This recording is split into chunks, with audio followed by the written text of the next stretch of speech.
नमस्कार दोस्तों, आशा करते होंगे आप लोग का एग्ज़ाम की तैयारी बहुत ही अच्छा से चल रहा होगा। आप लोग बहुत अच्छे से पढ़ रहे होंगे। आज हम लोग देखेंगे कक्षा 6 का इतिहास का चैप्टर नंबर 3, जिसका नाम है आरंभिक नगर। आरंभिक नगर, इसमें हम नगरों के विकास के बारे में चर्चा करेंगे। चलिए आज का अध्याय हम लोग स्टार्ट करते हैं। इस अध्याय में सिंधु घाटी सभ्यता के नगरों के बारे में, जो लगभग 2500 ईसा पूर्व के समय में विकसित हुआ था, इन नगरों के विशेषताएं और जीवन शैली के बारे में विस्तार से जानकारी दिया गया है। आइए हम इसे अब समझते हैं। सबसे पहले हम लोग जानेंगे नगरों का उदय। नगरों का उदय कैसे हुआ। सिंधु घाटी सभ्यता में सबसे पहले हड़प्पा और मोहनजोदड़ो जैसे महान नगरों का निर्माण हुआ। सबसे पहले हड़प्पा और मोहनजोदड़ो जैसे विशाल महान नगरों का स्थापना हुआ, जो कि बहुत ही शहरी सभ्यता में विलीन थी। यह नगर मुख्य रूप से सिंधु नदी के किनारे विकसित हुआ था। कहाँ पर हुआ था? सिंधु नदी किनारे। अभी सिंधु नदी कहाँ है? पाकिस्तान में पड़ती है। इन नगरों में एक उन्नत नगर योजना और सुसंगठित व्यवस्था थी। इस नगर में उन्नत नगर योजना था। बहुत ही अच्छे प्रकार का एक योजना की तरह इस नगर को बनाया गया था। ये नगर विकास के दृष्टिकोण से बहुत महत्वपूर्ण थी।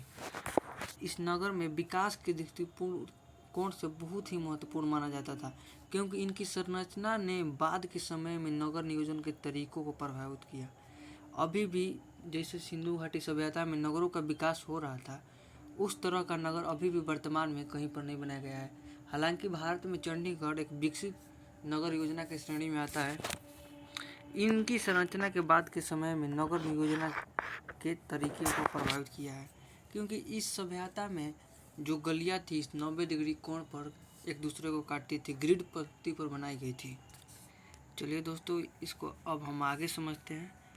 आगे दिया गया, सिंधु घाटी सभ्यता के नगरों में नदी से पानी की आपूर्ति होती थी। सिंधु घाटी जो सभ्यता था, वहाँ के नगरों में लोग नदी के पानी से अपना जीवन आपूर्ति करते थे। घरों में जल निकासी की व्यवस्था और व्यापार के लिए बहुत उन्नत मार्गों का निर्माण किया गया था। घरों में जल निकासी का भी निर्माण हुआ था और व्यापार के लिए उन्नत मार्गों का निर्माण किया गया था। ज़्यादातर व्यापार सिंधु घाटी सभ्यता में लोथल बंदरगाह के पास से होता था, समुद्री मार्ग से। ओके दोस्तों, चलिए हम चलते हैं नेक्स्ट टॉपिक पर। नेक्स्ट टॉपिक में दिया गया है प्रमुख नगर। आइए इसके बारे में हम लोग समझते हैं। सिंधु घाटी सभ्यता में कई प्रमुख नगर थे। सिंधु घाटी सभ्यता में बहुत नगर थे, जिनमें सबसे महत्वपूर्ण हड़प्पा, मोहनजोदड़ो, चनहुंदड़ो, लोथल और कालीबंगा और धोलावीरा और राखीगढ़ी शामिल है। हालांकि यहाँ पर बताया जाए दोस्तों कि हड़प्पा पड़ता है आपको वर्तमान पाकिस्तान में, मोहनजोदड़ो भी वर्तमान के पाकिस्तान में पड़ता है, लोथल गुजरात में पड़ता है, कालीबंगा राजस्थान में, धोलावीरा भी गुजरात में और राखीगढ़ी हरियाणा में पड़ता है, और चनहुंदड़ो भी पाकिस्तान में पड़ता है। इन नगरों का विकास सिंधु नदी और अन्य जल स्रोतों के आसपास हुआ था। हालांकि बात किया जाए, सिंधु नदी में 5 नदियाँ मिलकर बनी थी। 5 नदियों का नाम है झेलम, सतलज, रावी, ब्यास, घगर। इनकी सभ्यता के लिए आवश्यक संसाधन प्रदान करते थे। नदी के सामने जो भी सभ्यता विकसित होगा, वहाँ का जल आपूर्ति होगा। फिर वहाँ पर खेती भी आसानी से हो सकता है, क्योंकि जल का आपूर्ति जब होगा तो खेती करने में बहुत आसानी होगी। फिर आगे हम समझते हैं दोस्तों, इन नगरों की खुदाई से बेहद योजनाबद्ध जीवन और भव्य निर्माण और विस्तृत व्यापार नेटवर्क के संकेत मिलते हैं। इन नगरों की खुदाई से बेहद योजनाबद्ध जीवन, मतलब बहुत ही अच्छा तरीका का जीवन, भव्य निर्माण और विस्तृत व्यापार का नेटवर्क का संकेत मिलता है, जो इस सभ्यता की महानता को दिखाता है। ओके दोस्तों, चलिए चलते हैं नेक्स्ट टॉपिक पर। नेक्स्ट टॉपिक में दिया गया नगरों की विशेषताएं। नगर में कौन कौन सी विशेषता थी? ये संगठित नगर था। संगठित नगर योजना था यहाँ की, सिंधु घाटी सभ्यता की। सिंधु घाटी के नगरों की संगठित योजना बहुत अलग प्रभावशाली थी। नगरों में सड़कें सीधी थी और ये ग्रिड पैटर्न में बनी हुई थी। सिंधु घाटी सभ्यता में जो नगर की सड़कें थी वे ग्रिड पैटर्न में बनी हुई थी, जिससे लोगों के आवागमन में सुविधा हो रहा था। लोगों को आने जाने में भी सुविधा प्रदान होती थी। दुर्ग क्षेत्र। दुर्ग क्षेत्र क्या है? हर नगर में एक दुर्ग क्षेत्र होता था जो नगर की सुरक्षा के लिए ऊंची दीवारों से घिरा रहता था। यह दुर्ग क्षेत्र ऊंची दीवारों से घिरा रहता था।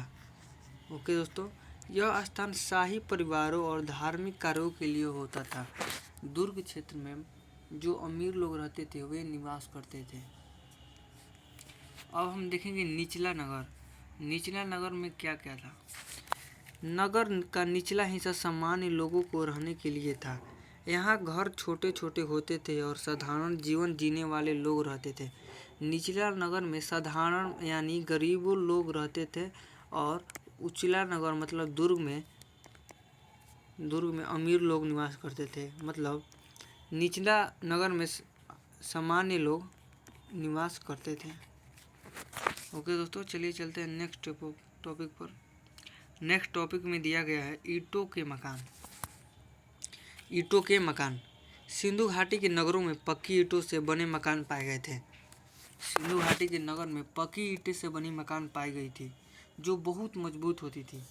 सिंधु घाटी सभ्यता में पक्की ईंटें की मजबूत को बनाया गया मकान पाया गया और जो बहुत मजबूत होता था। इन मकानों में पानी आपूर्ति और नालियाँ भी थी। इन मकानों में पानी के लिए आपूर्ति के लिए नालियाँ भी थी जो उस समय की उन्नत जल निकासी प्रणाली को दर्शाती है। ओके दोस्तों, इन नगरों का निर्माण सजा आधुनिक समय के शहरों से भी काफ़ी उन्नत था। जो अभी के नगर हैं उससे भी ज़्यादा उन्नत था उस टाइम का नगर। सिंधु घाटी सभ्यता के समय का हर चीज़ व्यवस्थित थी और ध्यान रखा जाता था कि लोग स्वस्थ रहें और नगर में कोई भी समस्या न हो। चलिए चलते हैं नेक्स्ट टॉपिक पर। नेक्स्ट टॉपिक में दिया गया है आर्थिक जीवन। उस समय के लोगों का आर्थिक जिंदगी कैसा रहता था? जीवन। कृषि। सबसे पहले हम कृषि के बारे में समझेंगे। सिंधु घाटी सभ्यता में कृषि एक प्रमुख पेशा था। एग्रीकल्चर एक प्रमुख पेशा था। यहाँ गेहूँ, जौ, फल और दालों की खेती की जाती थी। सिंधु घाटी सभ्यता के लोगों ने गेहूँ, जौ, फल और दालों की खेती करते थे। सिंधु नदी उसकी सहायक नदियाँ इस कृषि के लिए बहुत महत्वपूर्ण थी। अब हम समझेंगे व्यापार, ट्रेड। इन नगरों का व्यापार अन्य सभ्यताओं से होता था, जैसे मेसोपोटामिया की सभ्यता, मिस्र की सभ्यता या मेसोपोटामिया की सभ्यता। इस व्यापार के लिए व्यापार मार्ग बहुत ही विकसित थे और यहाँ के लोग वस्त्र, आभूषण, मोती और अन्य वस्तुओं के निर्यात करते थे। अब हम समझेंगे मृदभान, मिट्टी के बर्तन। चलिए हम नेक्स्ट टॉपिक समझते हैं मृदभान, मिट्टी के बर्तन। यहाँ मृदभान में दिया गया सिंधु घाटी सभ्यता में मिट्टी के सुंदर और चमकदार बर्तन बनाए जाते थे। सिंधु घाटी सभ्यता में कैसा बर्तन बनता था? मिट्टी के सुंदर और चमकदार। ये बर्तन उस समय की कला और शिल्प कला को दर्शाते हैं। ये बर्तन उस समय की कला और शिल्प कला को दर्शाते हैं। व्यापार और कृषि के जरिए स्थानीय और बाहरी संसाधनों का आदान प्रदान होता था। व्यापार और कृषि के जरिए ही स्थानीय और बाहरी संसाधनों का आदान प्रदान होता था, जिससे नगरों का जीवन समृद्ध और विभिन्नतापूर्ण था। चलिए हम नेक्स्ट टॉपिक को समझते हैं। नेक्स्ट टॉपिक में दिया गया धार्मिक सामाजिक जीवन। सामाजिक और धार्मिक जीवन। धार्मिक आस्थाएं। धार्मिक आस्थाएं। सिंधु घाटी के लोग विभिन्न धार्मिक आस्थाओं के अनुयायी थे। उनके पूजा स्थल और मूर्तियां से यह प्रतीत होता है कि वे विभिन्न देवी देवताओं की पूजा करते थे। सिंधु घाटी के लोग विभिन्न देवी देवताओं का पूजा करते थे। चलिए इसमें हम मूर्ति पूजा के बारे में समझते हैं। मूर्ति पूजा में दिया गया सिंधु घाटी सभ्यता में मातृ देवी और पशुपति शिव की मूर्तियाँ की काफ़ी पूजा की जाती थी। सिंधु सभ्यता में मातृ देवी और पशुपति शिव की मूर्ति को पूजा की जाती थी। इसके अलावा अन्य धार्मिक प्रतीक और मूर्तियाँ भी मिलती है जो उस समय के धार्मिक विश्वासों का प्रमाण देती है। आभूषण और सजावट। आभूषण और सजावट के बारे में हम लोग समझते हैं। आभूषण और आभूषण और सजावट। सिंधु घाटी के लोग आभूषण पहनने के शौकीन थे।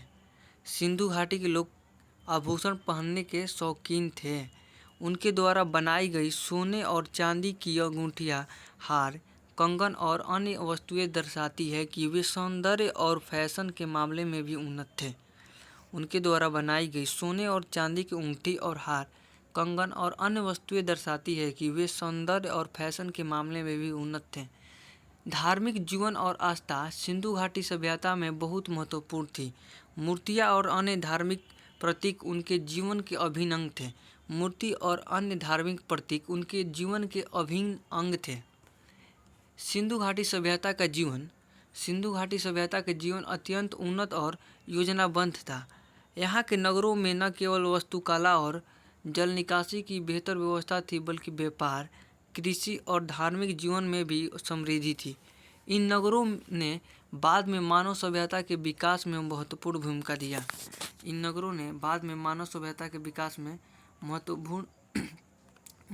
भूमिका दिया। चलिए अब हम लोग इसका महत्वपूर्ण MCQ क्वेश्चन आंसर देख लेते हैं। सबसे पहले MCQ दिया गया है, सिंधु घाटी सभ्यता का कौन सा नगर ईंटों से बना सबसे पहला नगर माना जाता है? मोहनजोदड़ो, हड़प्पा, लोथल, कलिबंगा। सिंधु घाटी सभ्यता का कौन सा नगर ईंटों से बना और सबसे पहले नगर माना जाता है? हड़प्पा सबसे पहला नगर माना जाता है। यहाँ पर इसका राइट ऑप्शन नहीं हो जाएगा। यहाँ पर दिया गया इसका व्याख्या, सिंधु घाटी सभ्यता का पहला खोजा गया नगर हड़प्पा था, जो आधुनिक पाकिस्तान में स्थित है। हम आपको पहले ही बता चुके हैं कि हड़प्पा पाकिस्तान में स्थित है। इस कारण इस सभ्यता को हड़प्पा सभ्यता भी कहा जाता है। यहाँ की सबसे खास बात यह थी कि मकानों, सड़कों और जल निकासी प्रणाली में पकी ईंटों का प्रयोग किया गया था। चलिए हम लोग नेक्स्ट क्वेश्चन पे चलते हैं। नेक्स्ट क्वेश्चन में बोला गया, सिंधु घाटी सभ्यता का प्रमुख व्यापारिक केंद्र कौन सा था? यहाँ हड़प्पा, मोहनजोदड़ो, लोथल और कालीबंगा। आपको हम बता चुके हैं पहले ही कि लोथल से सबसे ज़्यादा व्यापार होता था, क्योंकि वहाँ पर बंदरगाह था। लोथल गुजरात के भारत में स्थित है। सिंधु घाटी सभ्यता का एक महत्वपूर्ण बंदरगाह नगर था। यहाँ गोदी डॉकयार्ड मिली है, जो इस नगर के व्यापारिक महत्व को दर्शाती है। इस नगर से मेसोपोटामिया, आधुनिक इराक और अन्य विदेशी क्षेत्रों से व्यापार किया जाता था। चलिए नेक्स्ट क्वेश्चन पे चलते हैं। नेक्स्ट क्वेश्चन में दिया गया है, सिंधु सभ्यता में प्रमुख फसल में से कौन सी उगाई जाती थी? गेहूं और जौ सबसे पहले उगाया गया था सिंधु घाटी सभ्यता में। इसका राइट ऑप्शन बी हो गया। सिंधु घाटी सभ्यता के लोग मुख्य रूप से कृषि पर आधारित है। खुदाई में मिले प्रमाणों से पता चलता है कि यहाँ गेहूं और जौ की खेती की जाती थी।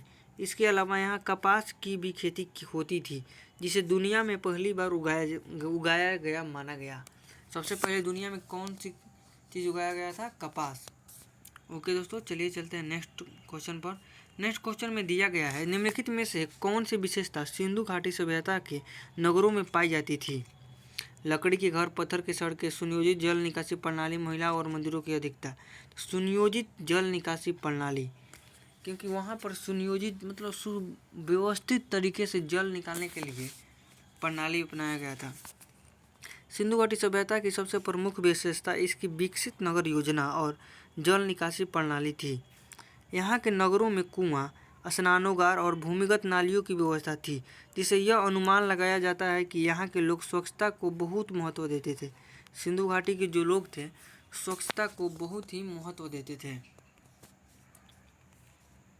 चलिए चलते हैं नेक्स्ट क्वेश्चन पर। नेक्स्ट क्वेश्चन में दिया गया है, मोहनजोदड़ो से मिली विशाल स्नानागार ग्रेट बाथ का मुख्य उद्देश्य क्या था?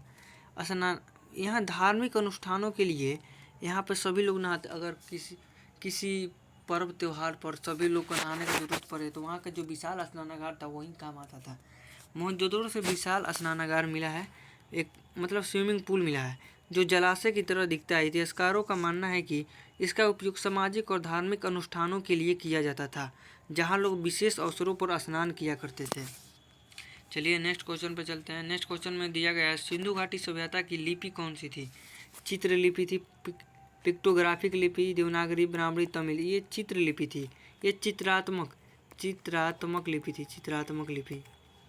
सिंधु घाटी सभ्यता की लिपि चित्रलिपि थी, पिक्टोग्राफिक स्क्रिप्ट थी, जिसका मतलब है कि इसमें प्रतीकों और चित्रों का प्रयोग किया जाता था। अभी तक इस लिपि को पूरी तरह से पढ़ा नहीं जा सका है, इसलिए इस सभ्यता अभी रहस्य बनी हुई है। ये चित्रात्मक लिपि था, भावनात्मक। सिंधु घाटी सभ्यता के लोग किस धातु का उपयोग सबसे अधिक करते थे? तांबा और कांस्य। ये कांस्ययुगीन सभ्यता थी। कैसी थी? कांस्ययुगीन। ये कांस्ययुगीन सभ्यता थी। सिंधु घाटी सभ्यता में तांबा, कॉपर और कांस्य, ब्रोंज का सबसे अधिक प्रयोग किया जाता था। इससे वे औजारों, मूर्तियाँ, बर्तन, हथियार आदि बनाते थे। वे इससे औजार, मूर्ति, बर्तन, हथियार आदि बनाते थे। इस युग को कांस्य युग भी कहा जाता है। सिंधु घाटी सभ्यता को कांस्ययुगीन सभ्यता भी कहा जाता है। चलिए अब नेक्स्ट क्वेश्चन पे चलते हैं। नेक्स्ट क्वेश्चन में दिया गया है, सिंधु घाटी सभ्यता की प्रमुख मूर्तियाँ में से एक नृत्य करती हुई लड़की किस धातु की बनी हुई है? वो कांसा की बनी हुई थी। यह कहाँ पाया गया था? नृत्य करती हुई मूर्ति मोहनजोदड़ो में पाया गया था। नृत्य करती हुई लड़की की मूर्ति कांसे की बनी हुई है। यह मूर्ति मोहनजोदड़ो से प्राप्त हुई थी। कहाँ से हुई थी? मोहनजोदड़ो से। और इससे यह पता चलता है कि उस समय के लोग धातु कला, मेटल कास्टिंग में निपुण थे। बहुत ही विकसित था सिंधु घाटी सभ्यता। सिंधु घाटी सभ्यता में पाई गई मोहरें, सील्स का उपयोग किसके लिए किया जाता था? व्यापार और पहचान के लिए इसका प्रयोग होता था। इसका व्याख्या देखते हैं। सिंधु घाटी की मोहरों का उपयोग व्यापार और पहचान चिन्ह के रूप में किया जाता था। इन मोहरों पर पशुओं, प्रतीकों और लिपि का अंकन होता था, जिससे यह समझा जाता है कि व्यापार में मुहर लगाने और प्रमाण के पत्र के रूप में उपयोग होती थी। इसको पता है कैसे लगाया जाता है? जैसे में ये इसका किसी चीज़ का मुंह होगा, इस पर गीली मिट्टी ठोप कर और इस पर मोहर मार दी जाती थी। गीली मिट्टी ठोप कर इस पर मोहर मार दी जाती थी। और इससे पता चलता था कि अगर कोई इसका सील तोड़ेगा तो मोहर का मतलब छूट जाएगा, मिट्टी का रहता था। ये जब टूट जाएगा तो पता चलेगा कि इसका सील पहले से खोला हुआ है। इसलिए वहाँ पर मिट्टी का मोहर मारा जाता था। ओके दोस्तों, आशा करते हैं समझ गए होंगे आप लोग। चलिए चलते हैं नेक्स्ट क्वेश्चन पर। नेक्स्ट क्वेश्चन में दिया गया है, सिंधु घाटी सभ्यता के पतन का मुख्य कारण क्या था? मुख्य कारण क्या माना जाता है? विदेशी आक्रमण, प्राकृतिक आपदाएं, भूकंप, जलवायु परिवर्तन, आंतरिक संघर्ष, कृषि का विफलता। प्राकृतिक आपदाएं, बाढ़, भूकंप, जलवायु परिवर्तन। चलिए इसका व्याख्या देख लेते हैं। इतिहासकारों के अनुसार सिंधु घाटी सभ्यता के पतन के मुख्य कारण बाढ़, जलवायु परिवर्तन, भूकंप और नदियों के मार्ग परिवर्तन माने जाते हैं।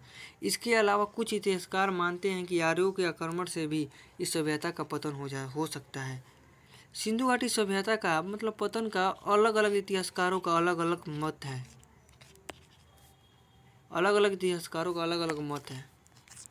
चलिए हम चलते हैं नेक्स्ट टॉपिक में क्या क्या दिया गया देखते हैं। सिंधु घाटी सभ्यता के उन्नत और विकसित नगर थी। ये कैसा नगर थी? उन्नत और विकसित नगर सभ्यता थी। ये विश्व की ये प्रथम विकसित नगर सभ्यता थी, जिसमें व्यापार, वास्तुकला, कला और कृषि का महत्वपूर्ण योगदान था। यहाँ पर व्यापार का, वास्तुकला का, कृषि का बहुत ही महत्वपूर्ण योगदान था। इस सभ्यता के अवशेष आज भी इतिहासकारों और वैज्ञानिकों के लिए शोध विषय बने हुए हैं। इस सभ्यता के अवशेष आज भी इतिहासकारों और वैज्ञानिकों के लिए शोध का विषय बना हुआ है। चलिए इसका अब हम सब्जेक्टिव क्वेश्चन आंसर देखते हैं। सब्जेक्टिव क्वेश्चन आंसर में बोला गया है, सिंधु घाटी सभ्यता के नगरों की प्रमुख विशेषताएं क्या थी? इसका प्रमुख विशेषता क्या था? सिंधु घाटी नगरों के प्रमुख विशेषताएं निम्नलिखित थी। पहले आप लोग हेडिंग दे लीजिएगा। पहला लिखिएगा, सुनियोजित नगर योजना। सड़कों को ग्रिड पद्धति में बनाया गया था।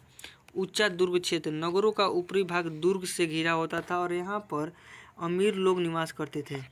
अमीर लोग, ऊंचे लोग निवास करते थे। और यहाँ का जल निकासी प्रणाली, प्रत्येक घर से जुड़ी नालियाँ व्यवस्थित तरीके से बनाई गई थी। और चौथा में लिखिएगा, पक्की ईंटों के मकान। घरों में पक्की ईंटों का प्रयोग किया जाता था। पांचवा में महत्वपूर्ण संरचनाएं, मोहनजोदड़ो में विशाल स्नानागार, लोथल में गोदीवाड़ा तथा हड़प्पा में अनागार पाए गए थे। चलिए सेकंड नंबर क्वेश्चन पे चलते हैं। सिंधु घाटी सभ्यता के प्रमुख नगरों के नाम लिखिए और उनका महत्व बताइए। चलिए इसका उत्तर देखते हैं। सिंधु घाटी सभ्यता के कुछ प्रमुख नगर और उनका महत्व इस प्रकार है। पहले हेडिंग देख लीजिएगा ब्लैक पेन से, फिर लिखिएगा सिंधु घाटी सभ्यता की अर्थव्यवस्था किन किन गतिविधियों। सिंधु घाटी सभ्यता के कुछ प्रमुख नगर और उनका महत्व इस प्रकार है। पहला में लिखिएगा हड़प्पा, दूसरा में लिखिएगा मोहनजोदड़ो, और तीसरा में लिखिएगा लोथल। और इसमें लिख लीजिएगा हड़प्पा सिंधु घाटी सभ्यता की प्रथम फर्स्ट स्थल थी। मोहनजोदड़ो ये यहाँ पर स्नानागार और आनागार पाया गया, और लोथल यहाँ पे गोदीबाड़ा मिला,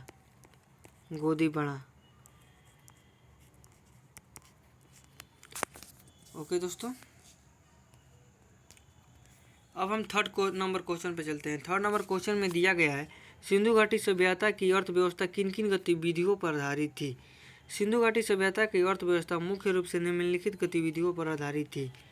कृषि, गेहूँ, जौ, सरसों और कपास की खेती की जाती थी। शिल्प कला और धातु कार्य, तांबे, कांसे और मिट्टी के बर्तन बनाए जाते थे। व्यापार, मेसोपोटामिया, फारस और अन्य क्षेत्रों से व्यापार किया जाता था। अब हम चौथा देखते हैं। चौथा में दिया गया पशुपालन, भेड़, बैल, बकरी और हाथियों का पालतू बनाया जाता था। मुद्रा प्रणाली, व्यापार के लिए मुद्रों का प्रयोग होता था। आपको हम बताए हैं मुहरों का प्रयोग किया जाता था सिंधु घाटी सभ्यता में। मोहनजोदड़ो में स्थित विशाल स्नानागार का क्या महत्व था। मोहनजोदड़ो में स्थित विशाल स्नानागार का महत्व इस प्रकार है। यह एक बड़ी आयताकार संरचना थी जिसके चारों ओर कमरे बने थे। इसके तल पर पकी ईंटों की परत थी और जलरोधी कोटिंग की गई थी। इसे धार्मिक और सामाजिक अनुष्ठानों के लिए प्रयोग किया जाता था। इसे मतलब धर्म और मतलब किसी भी बड़ा कार्य के लिए प्रयोग किया जाता था, पूजा पाठ के लिए। यह सभ्यता की उन्नत वास्तुकला और जल प्रबंधन की प्रणाली का उदाहरण है।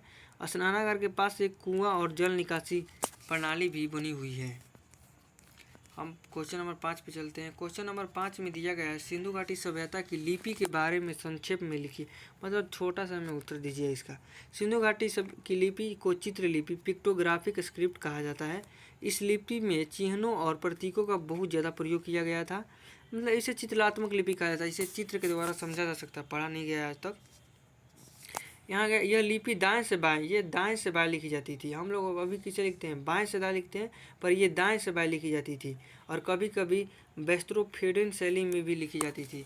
देवनागरी लिपि को हम बाएं से दाएं लिखते हैं, पर सिंधु घाटी में दाएं से बाएं। हम देवनागरी लिपि को बाएं से दाएं लिखते हैं, पर ये उल्टा लिखता था। यहाँ के लोग उल्टा लिखते थे, यहाँ दाएं से बाएं लिखते थे। हड़प्पाई मोहरों पर इस लिपि का अंकन पाए गए हैं।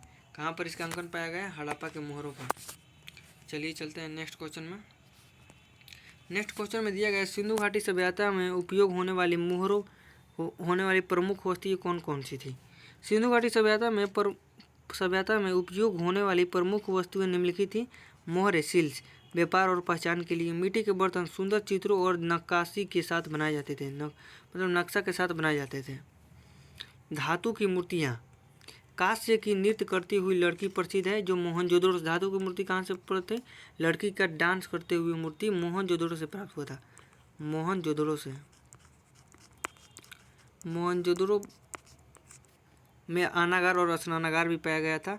औजार और हथियार तांबे और कांसे के बने होते थे। गहने और आभूषण सोने, चांदी, तांबे और मनकों से बनाए जाते थे, गहने और आभूषण। चलिए लास्ट क्वेश्चन है शायद, इसको देखते हैं। सिंधु घाटी सभ्यता के पतन के कारणों का उल्लेख कीजिए। सिंधु घाटी सभ्यता के पतन के प्रमुख कारण निम्नलिखित हैं। प्राकृतिक आपदा, बार बार आने वाली बाढ़ और भूकंप ने नगरों की क्षति पहुंचाई। जलवायु परिवर्तन, नदियों के प्रवाह बदलने से जल संकट उत्पन्न हुआ। व्यापार में गिरावट और अन्य असभ्यताओं के साथ व्यापार में कमी आई। व्यापार में गिरावट हुआ जिससे अन्य सभ्यताओं के साथ व्यापार में कमी आई। प्राकृतिक आपदा आया, बार बार बाढ़ आया, भूकंप आया, जलवायु में परिवर्तन हुआ, नदियों का प्रवाह बदल गया, जल संकट हुआ और व्यापार में गिरावट हुआ। अन्य सभ्यताओं के साथ व्यापार में कमी हुई थी। इसके कारण मतलब अलग अलग व्यापारी का अलग अलग मत दिया गया है। आर्यों का आक्रमण ये प्रमुख है। कुछ इतिहासकार मानते हैं कि आर्यों के आक्रमण से सभ्यता का नष्ट हुआ। आंतरिक संघर्ष में नगरों के भीतर सामाजिक और आर्थिक अस्थिरता हो सकती है।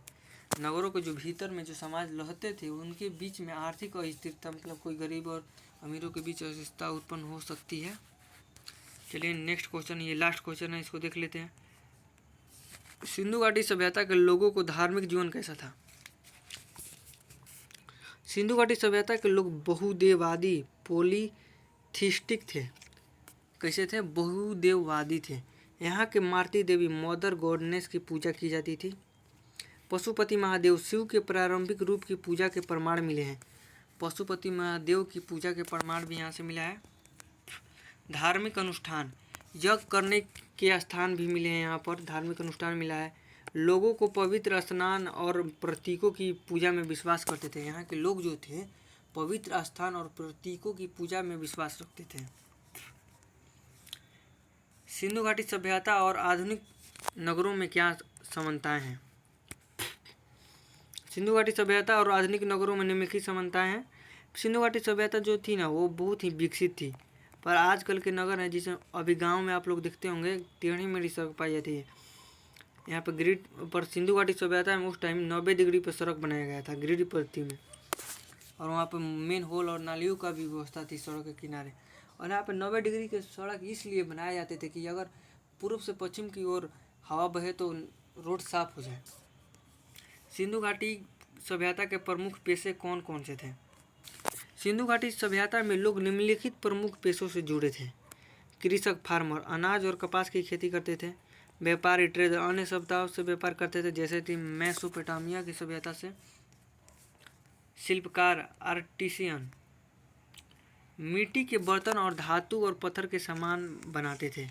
शिल्पकार जो थे मिट्टी के बर्तन धातु और पत्थर के सामान बनाते थे। मिट्टी के जो बर्तन था धातु और पत्थर के जैसा बनाते थे। निर्माणकर्ता बिल्डर मकान स्नानागार और दुर्ग बनाते थे और अनागार भी बनाते थे। मछुआरे फिशरमैन नदियों से मछली पकड़ते थे। इसको देख लेते हैं थोड़ा सा। यहाँ पर दिया गया है सिंधु घाटी सभ्यता अपने समय की सबसे उन्नत सभ्यताओं में से एक थी। इनकी नगर नियोजन व्यापार कृषि और धार्मिक व्यवस्था ने इसे अद्वितीय बना दिया।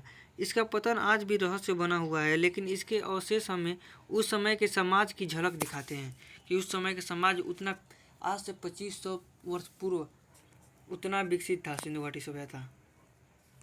सोचिए अगर उस टाइम से अभी हम लोग का सभ्यता चल रहा था, आज हम लोग अमेरिका से कितना आगे होते।